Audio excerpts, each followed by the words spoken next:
In this video, I'm going to show you how to add age verification in Webflow. Unfortunately, since Webflow doesn't support this functionality by default, what we need to do is use a third-party platform. Don't worry though, it's completely free and also very easy to set up. So the first thing I want you to do is to click the first link in the description of this video, which will take you to the Classpo platform. Once you click to the link, this is the page they're going to see. From here, I want you to click on Start for Free, which will automatically take you to the sign up page of the Classpo platform. Here, what we want to do is decide how we want to sign up for Classpo. You can either go ahead and sign up using your email address, or you can choose any of these options. In my particular case, I'm going to sign up with Google. Once you're all signed up, this is the page that you're going to see. Now, before I show you how to set everything up, if you take a look on the left-hand side of the screen right here, you will see that by default, you'll be assigned to the free plan. If you just click on that, I want to quickly run you through the usage limitations of the free plan, just so you can see if it's the right plan for you, or if you need to choose a different one. Now, in terms of limitations, the only real limitation that you will have is the number of page views that you can get per month, which is currently set to 10,000. As you can see at the bottom here, you can create as many widgets as you want. You can also add as many users as you want as well. So if you plan to get more than 10,000 views on your Webflow website, then go ahead and click on upgrade plan right here, which will take you to the plans page. This right here is the Pro 50 plan, which allows you to get up to 50,000 monthly page views on your Webflow website for your widgets. Then if you use this slider right here, you can go to the Pro 100 plan, then you have the Pro 250 plan, and so forth. So yeah, browse through the different plans, choose the one that works best for you, and if you'd like to save yourself some money, I definitely recommend you to subscribe to your plan on an annual basis, as that will save you 25% of the total cost of the plan. And if you'd like to save yourself an additional 20%, you can also use my code at checkout, which you can find in the description of this video. Now that you know a little bit more about the different plans that the Classpo platform has to offer,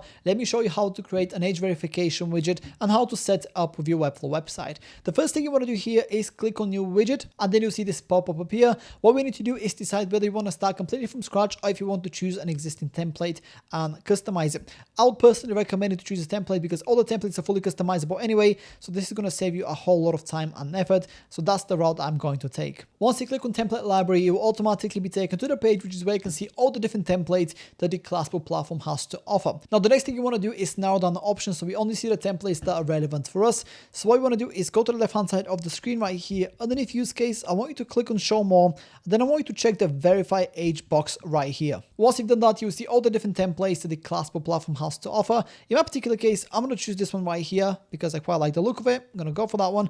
And then once you do that, you will then be taken to this page. Simply click on use this template in the top right corner of the screen. You will then be taken to the editor page, which is where you can start customizing the age verification widget to your specific requirements. Now, in my particular case, I'm not going to make a whole lot of changes. I want to quickly show you what's possible, and then I'll let you customize yours. So, for example, if you just click on this image right here, you can see on the right hand side of the screen here, you will get the editor for that particular element. But if you click on this button right here, as you can see, the editor is entirely different, and so is the case for text blocks as well.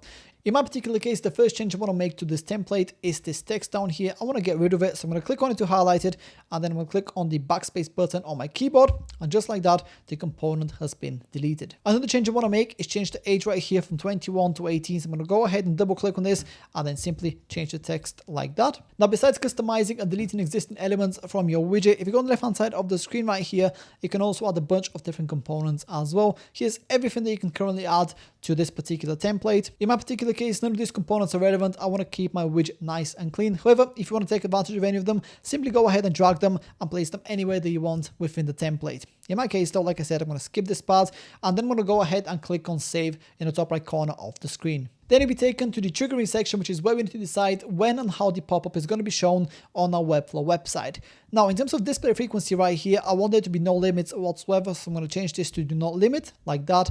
And then in terms of when to display, I want it to be set to immediately because I want people to see this pop-up as soon as they land on my Webflow website. In terms of the other customizations, they're not relevant for me, so I'm going to leave them. But if they are for you, make sure to set them in accordance to your requirements. Then go ahead and click on next in the top right corner of the screen. And if you want to integrate your widget with Google Analytics, for example, go ahead and do that. In my case, it's not relevant, so I'm going to skip it as well. Then click on done once more. And just like that, we are almost ready to go. The last thing you want to do here is click on unpublished in the top and make sure to change this to published. That way our widget is going to be live. Click on save in the top right corner of the screen. Now the last thing we need to do is integrate our widget with our Webflow website. To do that, go on the left hand side of the screen and click on script right here. And then you'll see the script page open up. From here, simply click on copy code and let's head over to Webflow so we can start integrating it. As you can see, I'm already in my Webflow editor right here, and what I want to do is go to this plus icon in the top left corner of the screen, click on it, and then I want you to search for code, click on code embed, and then you'll see this window open up. Simply paste the code we just copied previously, click on save and done. Then I want you to go ahead and publish the changes to your Webflow website, and once you're done, go ahead and click on this button to preview the website, and as you can see, here is our pop-up. It appeared immediately. If you have any questions, please let me know down in the comments below, and I'll do my best to help you out.